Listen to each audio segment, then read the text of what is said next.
আপনাকে অনেকের অনুরোধে আজকে আমরা চিংড়ি মাছ যা চীনা বাদাম ভর্তা করবো। এই খাইতে কলম কেমন লাগে আমিও জানি না, কারণ আমিও কোনো সময় খাইনি। বাদাম ভর্তা করার পান্ডে বাদাম ডিরে প্রথমে সয়াবিন তেল দিয়ে হালকা ভাজতে হইবে। বাদামটিতে লালসা লালসা একটা ভাব হয়েছে, এখন উড়াই থুমো। এখন ফ্রাই প্যানের মধ্যে আবার দিতে হইবে সয়াবিন তেল, হুগনা মরিচ, কাঁচা মরিচ, কুচাইনা পেঁয়াজ, রসুন। এখন দিতে হইবে দুরি চিংড়ি মাছ, হলদির গুঁড়ি, নুন। এখন সবকিছু ভালো মতো ভাজতে হইবে। ভাজা হয়ে গেছে, এখন উড়াই থইতে হইবে। আম্মু এখন কি করতে হইবে? এখন সবকিছু পাড়ায় বাড়তে হইবে। বাড়া হয়ে গেছে, চিংড়ি মাছ দিয়ে বাদাম ভর্তা করা হয়ে গেছে। এখন খালি খাওয়ান না পালা। জীবনে প্রথমবারের মতো চিংড়ি মাছ দিয়ে বাদাম ভর্তা খামো, দেখি কেমন হয়েছে।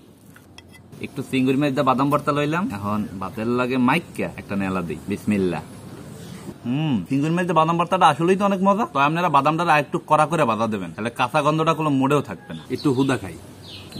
হুদা খাইতেও জম্মের মজা।